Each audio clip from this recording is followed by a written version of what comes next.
kita ketemu lagi.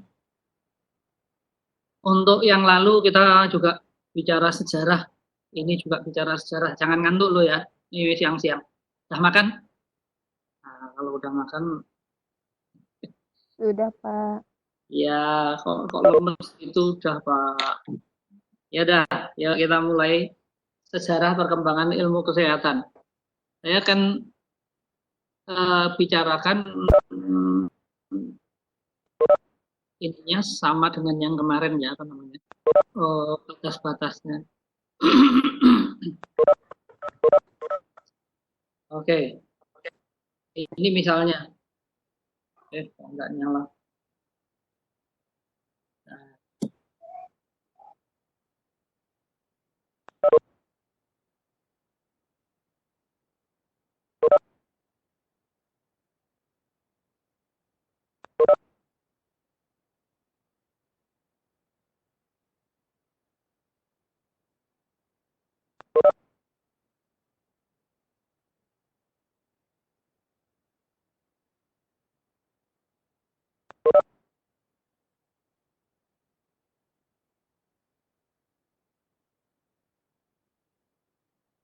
Nggak bisa.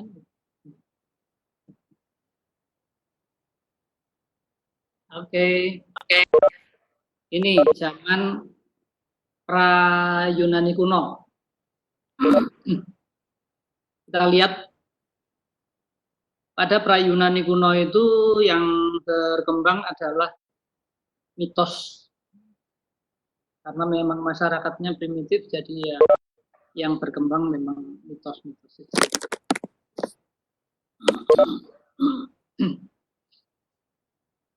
Misalnya mereka betul-betul yakin dan meyakini bahwa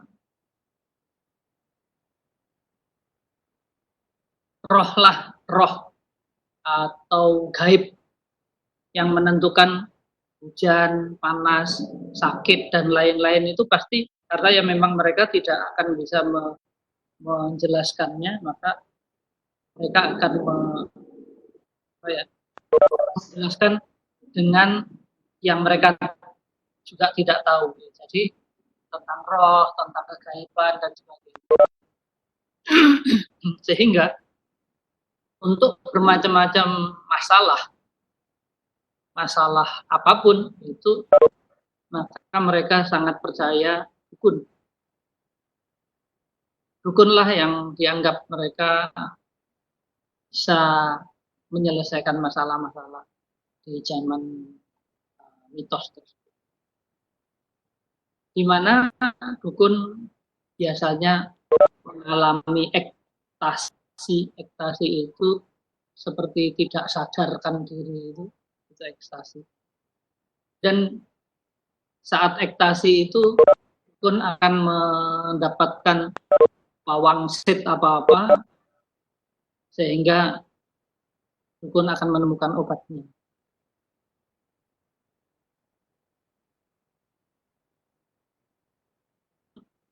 Melakukan dialog dengan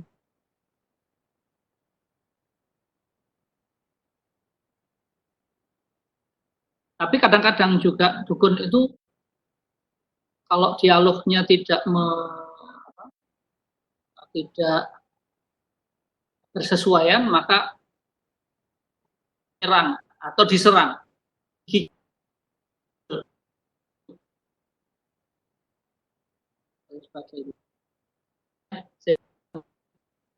dengan cara demikian di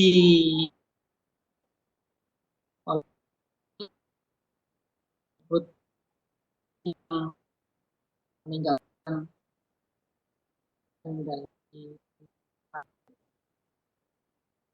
mungkin beberapa cara dari mereka dukun, atau mereka melakukan bujukan dengan memberikan sesajian, hadiah, korban. Makanya di depan tadi Anda melihat itu ya sejarah, lihat korban apa itu, sembelihan atau yang di depan sendiri ini orang sakit, dan itu ada yang dukun memakai gendang di apa ditabuhi sehingga orang sakitnya nanti sebetulnya orang sakitnya ya tetap sakit, tapi rohnya dianggap akan meninggalkan tubuh orang sakit itu. Atau yang di sebelah sana itu orang sakit akan disembuhkan dengan sesuatu yang dimasak, diambilkan dari pepohonan dan sebagainya. Jadi seperti itulah kira-kira pada pra-Yunani kuno. Atau malah ini pada gambar Anda lihat shaman yang memakai ada tanduk, ada itu nakut-nakut. Begitu kira kuno, beda lagi, mereka penyakit, ada penyakit yang itu mungkin gaib itu akan diobati dengan mantra, jimat dan lain sebagainya. Itu catatan Yunani kuno. Kita lihat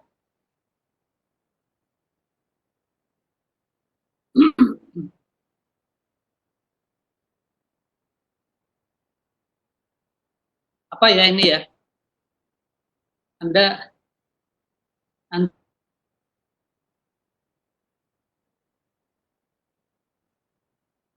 pasien yang ada di bawah dan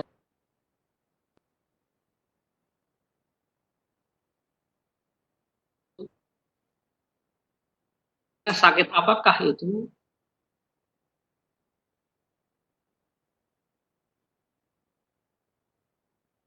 Daun-daun itu. Tahu, Pak. Oh, panas,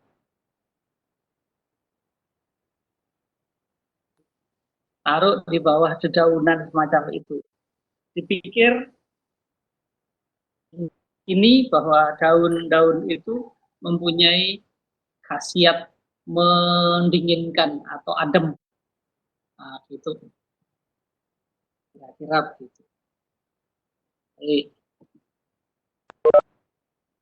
itu zaman sebetulnya beberapa tahun lewat pun di pedesaan masih banyak yang memakai daun pisang dan sebagainya untuk yang semacam ini. Ya, jadi apa namanya itu masih mitos juga mungkin di Indonesia. Ah, ini zaman Yunani kuno, zaman kalau tadi pra Yunani, kalau ini zaman Yunani. Yang paling terkenal adalah ini Hippocrates. Hippocrates itu adalah orang yang terkenal di Eropa sih, Hippocrates. Zaman Hippocrates itu kan zaman Socrates, apa sejarah ilmu pengetahuan. Nah, Hippocrates, kenapa dia terkenal? Dia memang mempunyai pemikiran yang berbeda dengan penyembuh-penyembuh di zaman itu. Misalnya, dia berpikir dan membuat tesis bahwa ayan itu pada waktu itu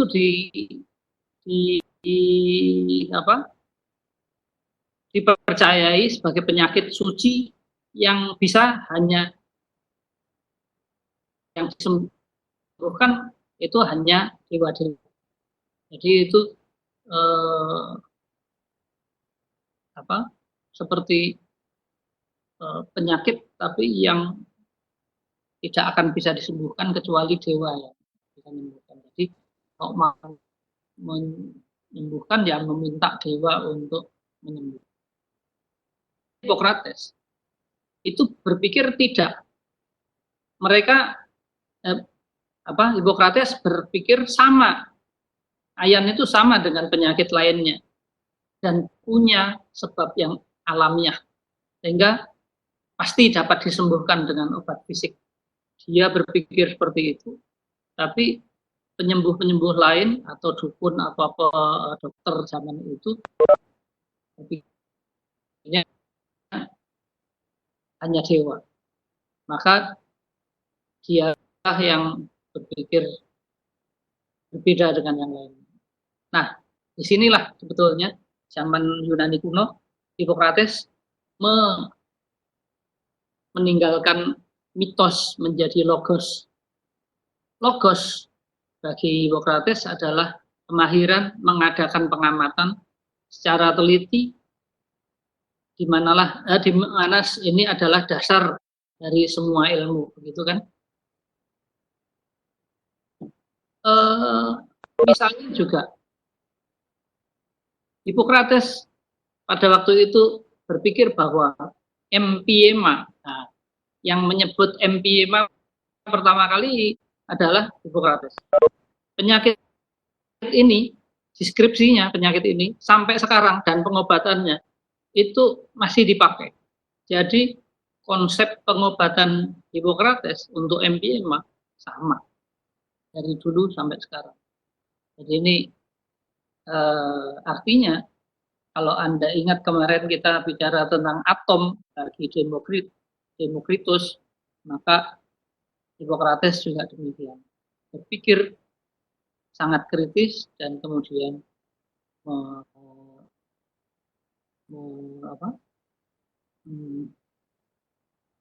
meninggalkan mitos jadi logos. Ini memang ciri di zaman Yunani kuno. Banyak sekali filosof-filosof seperti Plato, Aristotle, Hippocrates. Ini Hippocrates lahir di 460 di tahun 460 sebelum Masehi di Pulau Kos. Dan ilmunya yang non religius, sedangkan yang lain tadi religius dengan dewa-dewa. Dia mengembangkan dengan dasar rasional. Dan dia juga mengembangkan pada waktu itu adalah dietetic treatment, mengobati dengan makanan. Dan dia wafat di tahun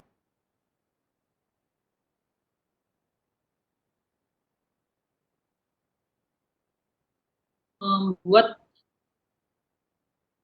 koleksi pengetahuan ditulis oleh dia adalah Corpus Hippocraticum. Corpus Hippocraticum itu adalah semacam buku atau ensiklopedia tentang anak, tentang bedah. Ya, dia bisa bedah juga waktu itu.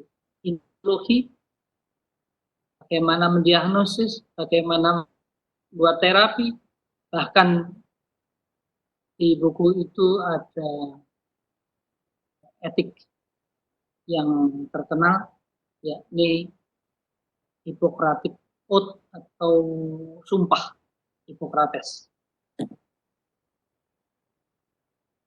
Nah, di zaman itu juga, zaman Cina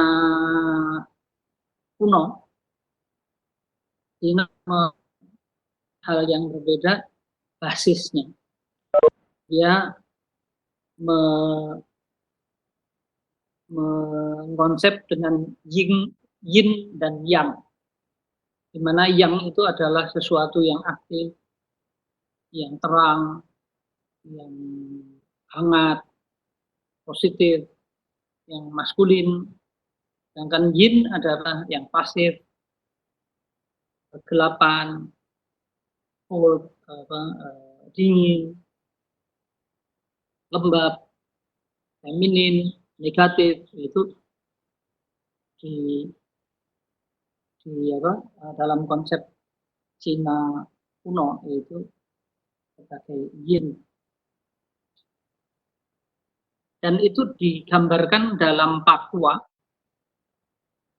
yin yang itu dengan trigram Papua. Lihat aja di bawah itu gambarnya yang ini dia. Ini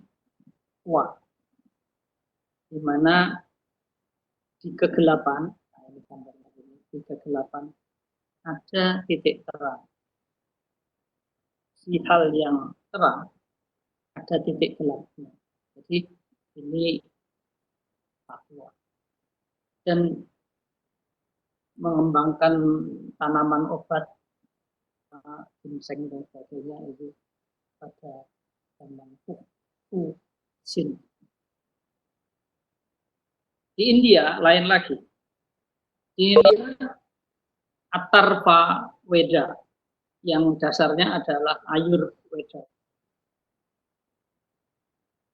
Di sini bicara tentang bagaimana mendiagnosis dan mengadakan pengobatan, tentang public health, tentang hygiene atau bersihan harian. Ingat zaman pertengahan, semuanya zaman pertengahan yang ingat apa? Zaman pertengahan. Lalu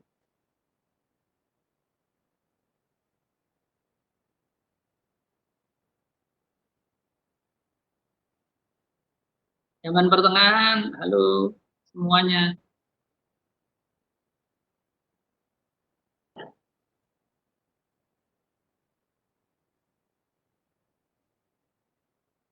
Zaman kegelapan di Eropa. Betul, zaman kegelapan. Zaman kegelapan, di mana yang paling artinya kalau ada yang melawan kredo agama, gila teologi, melawan dogma, maka tidak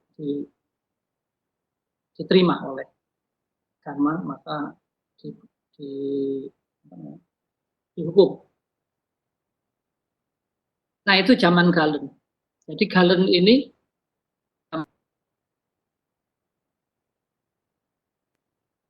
Galen dari Alexandria ini, dia pinter dan menulis ensiklopedia ilmu kedokteran, di mana dia menulis anatomi, fisiologi, patologi, pengobatan, dan dasarnya adalah bedah monyet atau babi.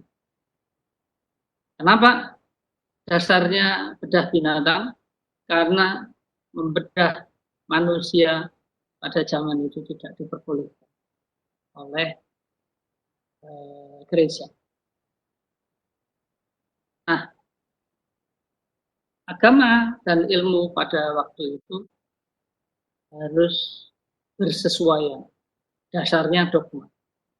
Tapi apa kejadiannya? Akhirnya yang muncul bukan yang memakai rasio, tetapi ilmu-ilmu gaib, astrologi. Astrologi Anda tahu kan? Yang kalau Anda lahir di bulan apa, itu namanya apa, itu loh. Itu astrologi. Misalnya pada Pisces itu minggu ini nasibnya bagaimana dan sebagainya. Itu kesehatannya bagaimana, keuangannya itu astrologi. Juga garis tangan itu dulu dianggap penting untuk melihat nasib seseorang, misalnya ada orang yang celaka dan sebagainya. Oh, ini memang garis tangannya jelek. Akhirnya tahayul atau mitos itu muncul kembali, di mana abra-kadabra, batu besoar dan sebagainya itu dipercayai. Tapi Anda kan ingat kemarin juga kita bicarakan di dunia Islam itu Al-Raziz, Ibnu Sina, Ibnu Rushdi itu mengembangkan ilmu pengetahuan di bidang kedokteran. Baik, kita masuk ke zaman Renaissance.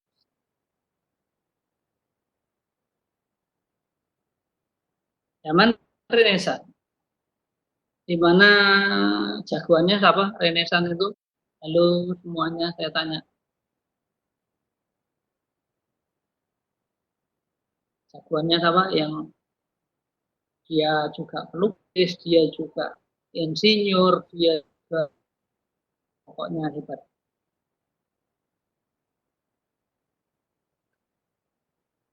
Siapa jagoannya? Lupa ya.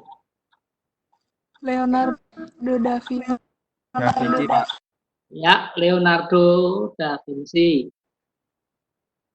Zaman ini, zaman Andreas Vesalius untuk kita di kesehatan. Siapa dia, Andreas Vesalius ini? Dia adalah orang dari dia sekolah di Padua dan gurunya, dosennya ini Silvius. Silvius ini gurunya itu sangat patuh pada doktrin-doktrin Galen. Jadi dia baca apa ensiklopedianya Galen. Silvius. Tapi Andreas Vesalius, muridnya, itu mempelajari sendiri tentang tengkorak, tentang mayat-mayat. Karena zaman Renaissance ini sudah antara agama dan ilmu itu dipisahkan, ditinggalkan. Maka dia kemudian percaya pada pengamatannya sendiri. Misalnya pada saat itu dia bilang, oh kenyataannya femur atau tulang paha itu lurus, kata dia, kata si Andreas Vesalius. Tapi Silvius yang patuh pada anatomi Galen, dia bilang tidak, yang namanya paha manusia itu bengkok. Anda kan tahu tadi bahwa Galen sendiri menggambarkan femur itu dari tulang monyet sehingga bengkok. Nah, itu Vesalius mengkoreksi. Tetapi gurunya tidak terima. Gurunya tetap yakin bahwa Galen yang benar. Kalau sekarang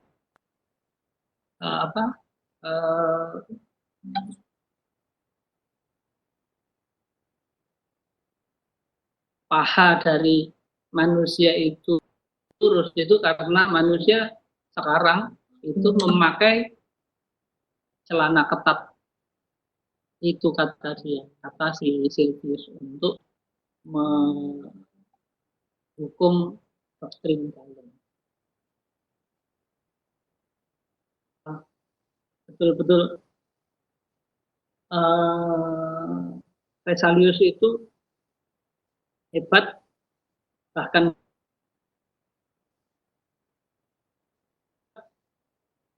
buku berjudul Fabric of the Human Body. Jadi dia akhirnya juga menjadi profesor di Padua University Italia. Yang buat buku anatomi yang selalu dipecahkan oleh Silvius.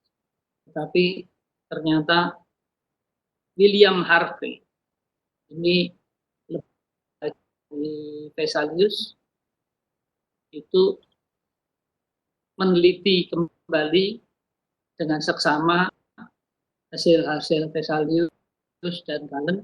Ternyata dia juga mendukung dan melengkapi bahkan penemuan Vesalius. Jadi William Harvey itu menjadi ilmuwan yang mengkonfirmasi ke ilmu-ilmu yang sebelumnya. Bahkan dia mendapatkan ilmu sirkulasi darah yang berbeda dengan sirkulasi darah yang digambarkan oleh Galen. Ya, jadi ini zaman bebas, zaman Renaissance, semuanya meninggalkan hasil-hasil dari zaman kegelapan.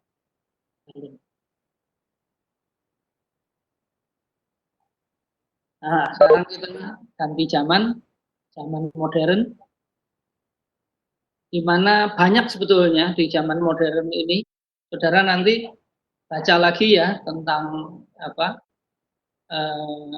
penemuan-penemuan di zaman modern ini. Misalnya nih Robert Koch. Robert Koch menemukan perkembangan bakteria di petri dish. Jadi dia bisa memelihara bakteri di petri dish atau cawan petri. Ya, jadi ini sehingga kemudian bakteri antrak, TB, kolera dan sebagainya ini bisa diteliti karena ada teknik untuk memelihara atau kultur di petri dish atau di cawan petri. Dan sampai sekarang masih dipakai. Ini ada penemuan lagi tentang X-ray oleh Ronson. Ada lagi elektrokardiograf di mana bisa menyadap elektrik jantung oleh Einthoven Willem Einthoven. Nah, ini penemuan-penemuan yang sangat berarti. Ternyata zaman perang pun itu bisa ilmu kedokteran itu maju karena zaman itu ada perang dan perang itu membuat luka, membuat patah, membuat rusak jaringan dan sebagainya. Maka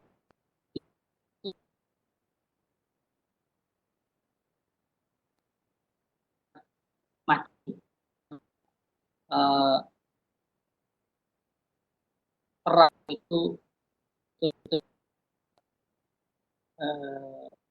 sebagainya yang saya tadi bicarakan.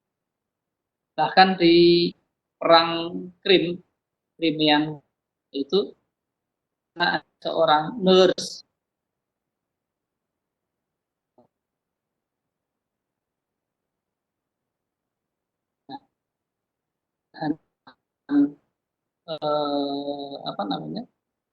romantiknya, tetapi dia betul-betul menjadi pahlawan sebagai ilmuwan. Benar, dia jadi ilmuwan. Misalnya di zaman Perang Dunia Pertama, itu transfusi darah itu menjadi penting, dan itu akhirnya menjadi ilmu tersendiri untuk transfusi darah, di mana ada darah A, B, AB, dan O. Ya, jadi, nah ini gambaran Florence Nightingale.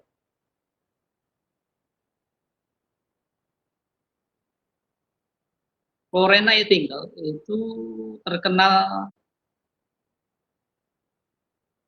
disebut apa oleh banyak kalangan, itu Florence Nightingale yang di tengah itu, Lady with Lamp. Jadi karena setiap malam dia rajin sekali untuk mengunjungi pasien-pasiennya di bangsal-bangsal. Tapi sebetulnya dia bukan hanya rajin dan care pada pasien-pasiennya saja, tetapi dia selalu mencari data, mencari angka-angka survei, dan kemudian dihitung-hitung sama dia dengan statistik, dan itulah dia kemudian dikenal dengan statistician. Itulah kemudian dia dikatakan sebagai ilmuwan. Jadi tidak hanya sebagai perawat saja, tapi dia perawat yang mempunyai ilmu, di mana pengamatan sendiri menjadi, dan dokumentasi itu menjadi pegangan dia untuk menjadi seorang ilmuwan. Dan itu kan sebetulnya sama juga dengan ilmuwan yang lain. Seperti tadi William Harvey, di depannya lagi Vesalius dan sebagainya, itu kan hasil pengamatan sendiri dan didokumentasi. Florence Nightingale. Di zaman kontemporer, di mana communications, teknologi dan travel yang sangat bebas ini, karena transportasi mudah, maka lihat saja di zaman ini SARS dan sekarang COVID bisa mendunia. Jadi kalau di situ disebutkan dunia ini menjadi tampaknya lebih sempit, maka betul. Kalau dulu kita merasa dunia ini sangat luas, tetapi ternyata dengan komunikasi, teknologi, dan transportasi, maka yang dunia jadi sempit. SARS, COVID berkembang. Nah, ini daftar kemajuan-kemajuan di zaman kontemporer. Elektron mikroskop, gambaran DNA oleh Crick dan Watson Crick, kemudian konsep stem cell, bahkan si Barnard di Afrika Selatan bisa mentransplantasi jantung dan sebagainya, itu betul-betul sesuatu kemajuan ilmu kesehatan. Kemudian orang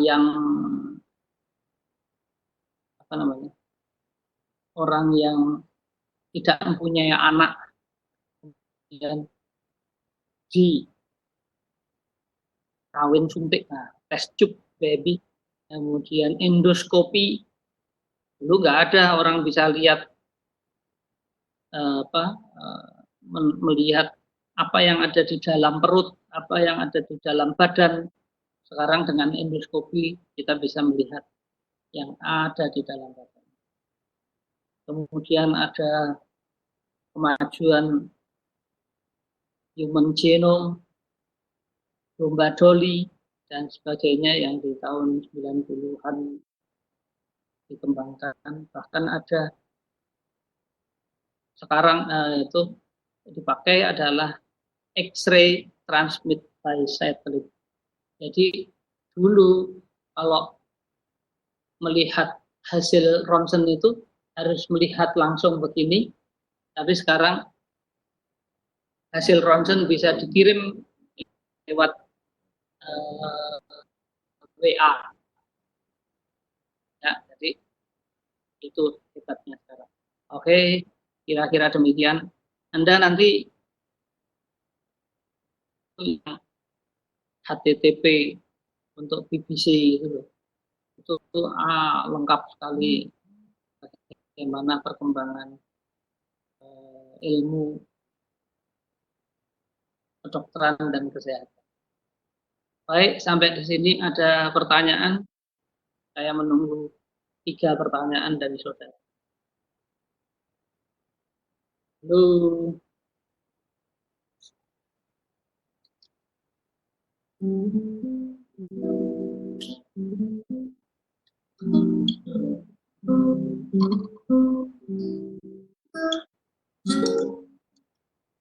Silakan bertanya.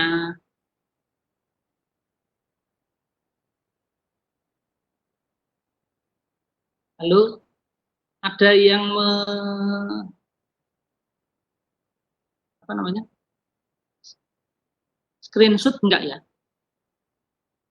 Ada yang ditugasi untuk screenshot enggak?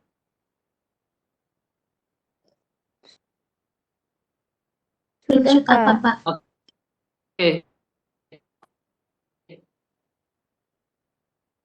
Tolong nanti saya dikirimi ya hasil screen.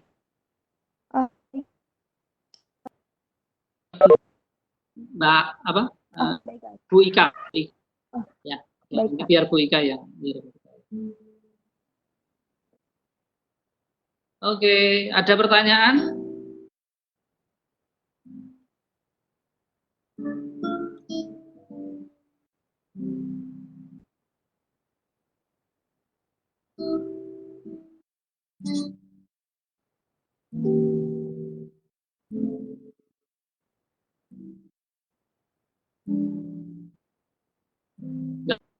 Nggak ada pertanyaan?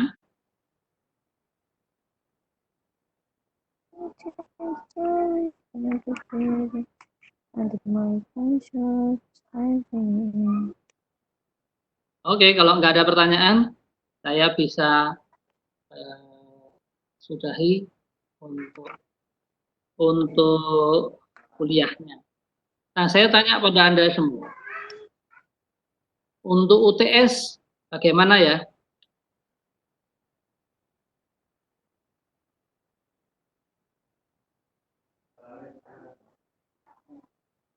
Halo.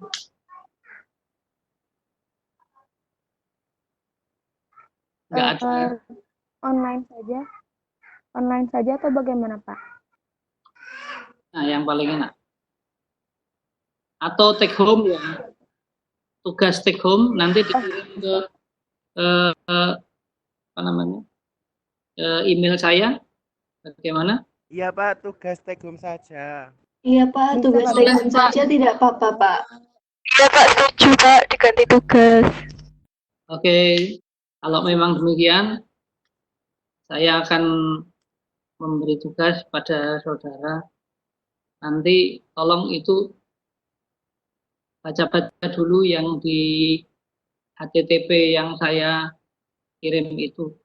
Nanti Anda saya beri tugas masing-masing. Ya, itu.